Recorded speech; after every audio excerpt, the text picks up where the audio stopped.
Punjabi singer Sidhu Moosewala murder case का mastermind Lawrence Bishnoi ने हाल ही में एक न्यूज़ चैनल को इंटरव्यू दिया। उस इंटरव्यू में लॉरेंस ने काफ़ी सारी बातें बोली। उसने सलमान खान को धमकी दी। उसने पंजाबी सिंगर सिद्धू मूसेवाला के मर्डर के पीछे की कहानी भी बताई।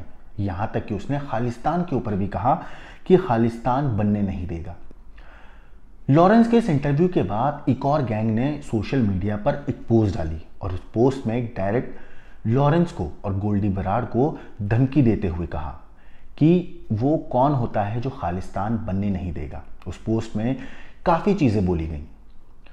दरअसल पंजाबी सिंगर सिद्धू मूसेवाला मर्डर के मास्टरमाइंड गैंगस्टर लॉरेंस बिश्नोई और गोल्डी बराड़ को गुंडार गैंग ने एक पोस्ट शेयर करते हुए धमकी दी है और मीडिया रिपोर्ट्स के मुताबिक उस पोस्ट में कहा गया है कि लॉरेंस और गोल्डी दगाबाज व्यक्ति हैं। लॉरेंस कौन होता है जो खालिस्तान बनने नहीं देगा। मीडिया रिपोर्ट्स के मुताबिक उस पोस्ट में गाली गलौज का इस्तेमाल करते हुए, अभद्र भाषा का इस्तेमाल करते हुए गैंगस्टरों ने लिखा है कि लॉरेंस जेल में बैठकर बातें कर रहा है, अगर उसमें असल में दम है तो बाहर आकर उनसे लड़े। गोल्डी बदमाश बन रहा है लेकिन उससे अपने भाई का बदला तक नहीं लिया गया। वैसे तुम लोग दाऊद बनते हो। रिपोर्ट्स के मुताबिक उस पोस्ट में आगे लिखा है कि लॉरेंस तेरा भी पता है कि तू कितना बड़ा बदमाश है। जब विक्की गोंडा जिंदा था तो तुम लोग घर से बाहर निकलने से भी डरते थे। अब तुम बड़े बदमाश बन रहे हो। जिस दिन हमारे हाथ आ गए उस दिन या तो भगवान को पता है क्या होगा या बाकी हमें। बाकी तू ज़्यादा बातें ना कर, तुझे मौत बहुत मुश्किल से आनी है, वेट एंड वॉच। रिपोर्ट्स के मुताबिक ये पोस्ट शेयर करी है गुंडार गैंग ने लॉरेंस के मीडिया को दिए हुए एक न्यूज़ चैनल को दिए हुए इंटरव्यू के बाद। मगर आखिर विक्की गोंडार कौन है और आखिर ये गुंडार गैंग सोशल मीडिया पर इस तरीके से लॉरेंस बिश्नोई को क्यों डायरेक्ट धमकी दे रहा है। तो यहाँ मैं आपको बताऊं कि पंजाब में एक बहुत बेहतरीन डिस्कस थ्रो का खिलाड़ी था, नाम था हरजिंदर सिंह भुल्लर उर्फ विक्की गोंडार। ये एक ऐसा नाम था जो कभी डिस्कस थ्रो का बेहतरीन खिलाड़ी हुआ करता था, लेकिन वक्त का पहिया ऐसा घुमा कि इस खिलाड़ी के हाथ से डिस्कस थ्रो छूट गया और इसने बंदूक थाम ली।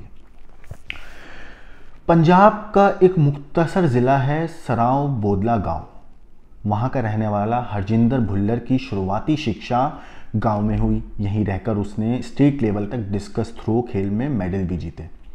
लेकिन इसके बाद वो आगे की पढ़ाई और ट्रेनिंग के लिए जालंधर चला जाता है। अब जालंधर में स्पीड फंड एकेडमी नाम की एक एकेडमी को ज्वाइन कर लेता है। कहते हैं कि विक्की जो था काफ़ी गुस्सैल स्वभाव का था, जिसकी जानकारी विक्की के माँ बाप ने पहले ही एकेडमी वालों को दे दी थी, क्योंकि उसे हर छोटी सी बात पर गुस्सा आ जाया करता था। बहरहाल वो एक अच्छा खिलाड़ी था, बल्कि एक बेहतरीन खिलाड़ी था डिस्कस थ्रो का, और पढ़ाई में भी एक नॉर्मल एवरेज स्टूडेंट था, जिस वजह से उसको काफ़ी लोग प्यार करते थे, उसे पसंद करते थे। वो दिन भर ग्राउंड में प्रैक्टिस करता था, जिस वजह से उसका नाम विक्की ग्राउंडर पड़ गया। मगर आम बोलचाल की भाषा में वो ग्राउंडर गोंडार में बदल गया था। जालंधर की एकेडमी में विक्की कभी कभार किसी से भिड़ जाया करता था, लेकिन पहली बार साल 2008 में उसने अपराध की दुनिया में तब कदम रखा जब उसको वो कांटेक्ट में आया एकेडमी के ही नवप्रीत उर्फ लवली बाबा से। लवली बाबा का जो ताल्लुक था, जो उसका संपर्क था, तब के कुख्यात गैंगस्टर प्रेम लाहौरिया से था। और कहते हैं कि प्रेम लाहौरिया और एक और गैंगस्टर था सुक्खा कालवा, इन दोनों से लवली बाबा का डायरेक्टली कनेक्ट था, वो कनेक्शन था, वो मिलता था जुलता था, इनसे अच्छे से बातचीत होती थी। रिपोर्ट्स के मुताबिक ये भी कहा जाता है कि थोड़े दिन में विक्की इन दोनों गैंगस्टर के करीब आ गया और हाईवे पर होने वाली लूटपाट की वारदातों में शामिल हो गया। अब धीरे धीरे विक्की गोंडार के हाथ से डिस्कस थ्रो छूट रहा था और वो जुर्म की दुनिया में हल्के हल्के कदम रखते हुए बंदूक को थाम रहा था। बताया जाता है कि विक्की को एकेडमी में ट्रेनिंग के दौरान ही सेना से नौकरी का भी ऑफर आया था, लेकिन उसने नौकरी करने से मना कर दिया था, क्योंकि अब उसके दिमाग में कुछ और चल रहा था। कहते हैं कि राष्ट्रीय स्तर पर 3 गोल्ड मेडल और 2 सिल्वर मेडल जीतने वाले विक्की का अब मकसद बदल चुका था। यहीं से हरजिंदर सिंह भुल्लर उर्फ विक्की गोंडार के हाथ में अब पूरी तरीके से बंदूक आ गई थी और डिस्कस जो है छूट गया था। साल 2010 में अपराधी सुक्खा ने लवली बाबा का मर्डर कर दिया था। तो जब लवली बाबा का मर्डर हुआ तो विक्की और प्रेम लाहौरिया दोनों ने बदला लेना चाहा, जिसके बाद लवली की हत्या के बाद सुक्खा पुलिस के हत्थे भी चढ़ गया था। मतलब लवली बाबा की हत्या करी थी सुक्खा ने, और सुक्खा बाद में पुलिस के हाथ भी आ गया था। पुलिस ने उसे गिरफ्तार कर लिया था और जनवरी 2015 में एक दिन जलंधर कोर्ट में पेशी के दौरान विक्की गोंडार और प्रेम लाहौरिया ने सुक्खा पर हमला कर दिया था। काफ़ी गोलीबारी हुई दोनों आपस में, जिसमें सुक्खा जो है वो मारा गया था। अब सुक्खा की मौत के बाद विक्की गोंडार और प्रेम लाहौरिया का बदला जो था वो पूरा हो गया था। मगर सुक्खा की मौत के करीब 11 महीने के बाद साल 2015 के दिसंबर महीने में विक्की गोंडार को तरन तारण से पकड़ लिया गया और उसे रोपड़ जेल में भेज दिया गया था। रोपड़ में उसका बाकी जो कैदी थे उनसे किसी बात को लेकर मारपीट हुई, जिसके बाद उसे फिर वहां से नाभा जेल में ट्रांसफर कर दिया गया। कहते हैं कि विक्की यहां करीब 11 महीने रहा, लेकिन दिसंबर 2016 में एक बहुत बड़ा जेल ब्रेक हुआ था, जिस जेल ब्रेक ने काफ़ी सुर्खियां बटोली थी, क्योंकि ये एक ऐसा जेल ब्रेक था जो काफ़ी फिल्मी स्टाइल में हुआ था। जो जेल ब्रेक जाना जाता है नाभा जेल ब्रेक कांड के नाम से, जिसमें 5 साथियों के साथ ये जो विक्की था वो उस जेल से फरार हो जाता है, जिसके बाद में जिसके ऊपर 10 लाख का इनाम रखा गया था। जेल से भागने के बाद विक्की को लग रहा था कि वो अब आज़ाद है, लेकिन यहाँ से वो पुलिस की आंख में अब चुभने लगा था।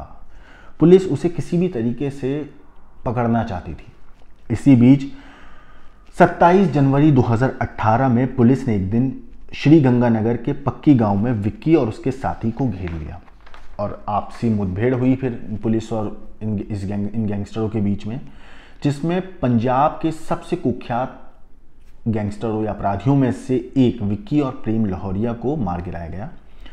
जिस विक्की की छाती पर कभी मेडल लटकते थे, उसकी सीने पर पुलिस ने गोलियां दागी हुई थी। तो सोचिए, अगर वो एक सही कदम उठाता तो शायद देश का नाम एक वर्ल्ड लेवल पर रोशन करता, पूरी दुनिया उसको जानती, इज्जत मिलती। मगर उसको जो मौत मिली वो बेहद भयानक और जिल्लत वाली मौत मिली, क्योंकि पुलिस ने उसका एनकाउंटर में उसको मार गिराया था।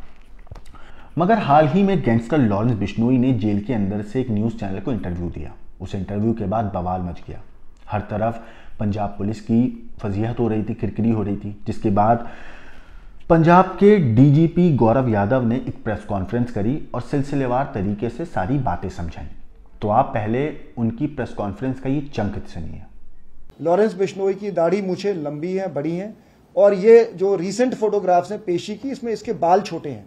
ये जो येलो टी शर्ट है, ये भी जब इसकी बिलोंगिंग्स चेक करी गई तो ये जेल में नहीं, येलो कोई टी शर्ट नहीं पाई गई, और दूसरा अटायर इसने पहना था। जो इस इंटरव्यू का जो क्वालिटी काफी स्टूडियो लेवल की क्वालिटी है, जो जहां पे कम्युनिकेशन डेड जोन में इस प्रकार की रिकॉर्डिंग करना असंभव है। इंटरव्यू में कोई जो रीसेंट जो दूसरा क्रिमिनल है जग्गू भगवानपुरिये से जो इसकी टसलबाजी चल रही है, या गोविंदवाल साहब जेल में इंसिडेंट हुआ है, कोई रीसेंट इवेंट्स का कोई जिक्र नहीं है, जिससे यह लगता है कि शायद ये इंटरव्यू पुराना है। इंटरव्यू में किसी दूसरी 30 मिनट 20 सेकंड के बाद किसी दूसरी जेल का भी जिक्र है। और ये मैं सबको बताना चाहूंगा कि लॉरेंस बिश्नोई ने सुप्रीम कोर्ट तक ये फाइट करी कि उसे पंजाब पुलिस ना लेके जाए पंजाब की जेल में, और एक लंबी लीगल लड़ाई के बाद इसे हम, जब वो unfortunate incident of Sidhu Moosewala उनका मर्डर हुआ था, उसके बाद हमारी एजीटीएफ ने गैंगस्टर्स के खिलाफ कंसर्टेड एफर्ट्स करके काफी गैंगस्टर्स अरेस्ट किए थे। उस दौरान इसको पंजाब की जेलों में लेके आया गया था। जितने भी इसके पंजाब के क्राइम्स थे उन केसों में पुलिस रिमांड लेके इन्वेस्टिगेशन करके चालान पेश किए गए थे।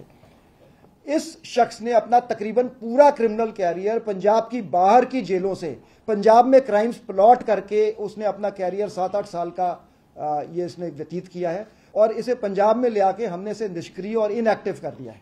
तो अभी अभी जो आपने प्रेस कॉन्फ्रेंस को देख रहे थे वो पंजाबी सिंगर सिद्धू मूसेवाला की हत्या के आरोपी गैंगस्टर लॉरेंस के दिए हुए इंटरव्यू के बाद की दी है। इस प्रेस कॉन्फ्रेंस के दौरान लॉरेंस से जुड़े सारे फैक्ट्स को ढंग से रखते हुए, सिलसिलेवार तरीके से रखते हुए डीजीपी गौरव यादव ने कहा कि यह इंटरव्यू पंजाब के अंदर नहीं हुआ। अब आपको दिखाते हैं इसी प्रेस कॉन्फ्रेंस का दूसरा भाग, जिससे इस प्रेस कॉन्फ्रेंस के बाद राजस्थान पुलिस के ऊपर सवाल खड़े हो गए। इस प्रेस कॉन्फ्रेंस के जरिए मैं क्लैरिफाई करना चाहता हूं कि जो क्रिमिनल लॉरेंस बिश्नोई का इंटरव्यू एयर किया गया था वो पंजाब की भटिंडा जेल या किसी और जेल से में रिकॉर्ड नहीं हुआ है। जो हमारी फाइंडिंग है अब तक की, इसे राजस्थान पुलिस ने 8 मार्च को भटिंडा जेल में अपना रिमांड खत्म होने के बाद जमा कराया। इसको तलवंडी साबो कोर्ट में 9 मार्च को पेश किया गया। एक दिन के रिमांड के बाद ये 10 मार्च को दोबारा भटिंडा जेल में वापस पहुंच गया और 14 मार्च को इंटरव्यू इसका एयर हुआ है। ये भटिंडा जेल के हाई सिक्योरिटी जोन में लॉज्ड है। मैं सबको बताना चाहूंगा कि जो भटिंडा जेल में हमने एक टेक्निकल सोल्यूशन इंप्लीमेंट किया है पंजाब सरकार ने भारत सरकार की मदद से, उनकी टेक्निकल हेल्प से, तो जिससे वहां पे मोबाइल टेलीफोन्स या दूसरे इंस्ट्रूमेंट्स काम नहीं करते हैं। इनफैक्ट दूसरी जेलों से जो हार्डेंड क्रिमिनल्स हैं उन्हें भटिंडा भेजा जाता है क्योंकि भटिंडा जेल बाकी जेलों के कंपैरिजन में ज्यादा सिक्योर है।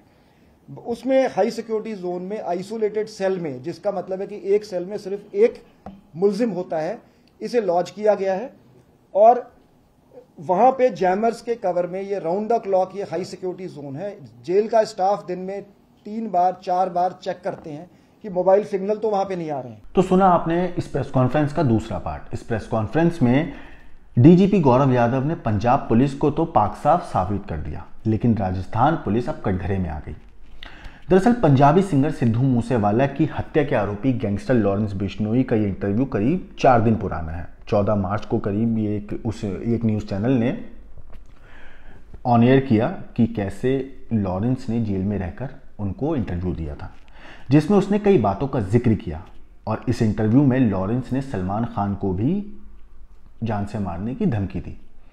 हालांकि इस इंटरव्यू के बाद अब एक और इंटरव्यू लॉरेंस बिश्नोई ने जेल से दिया और उस इंटरव्यू में लॉरेंस ने यह तक कह डाला कि जब वो सलमान खान का कत्ल कर देगा तब जाकर वो गुंडा बनेगा। और सलमान खान घमंड है, उस घमंड को तोड़ना चाहता है। उसने और भी काफ़ी सारी आग उगली, काफ़ी सारा जहर उगला। वो सारा इंटरव्यू जो था उसमें उसने सिर्फ सलमान खान और सिद्धू मूसेवाला को लेकर बातें कहीं। मगर इस इंटरव्यू के बाद डायरेक्ट इस तरीके से बॉलीवुड के इतने बड़े नाम को धमकी देना अपने आप में एक हिमाकत है कि कैसे जेल में रहकर उसको बिल्कुल ना कानून का डर है, ना कानून का खौफ है, ना पुलिस का खौफ है। वो बिल्कुल खुलेआम बोल रहा है कि वो सलमान खान को जान से मार देगा अगर सलमान खान ने उनसे माफ़ी नहीं मांगी। इस पूरे इंटरव्यू के ऊपर, इस पूरी कहानी के ऊपर आपका क्या कहना है? लॉरेंस बिश्नोई के ऊपर आपका क्या सोचना है? हमें कमेंट करके ज़रूर बताएं। बाकी देश और दुनिया की क्राइम की खबरों के लिए देखते रहिए क्राइम तक।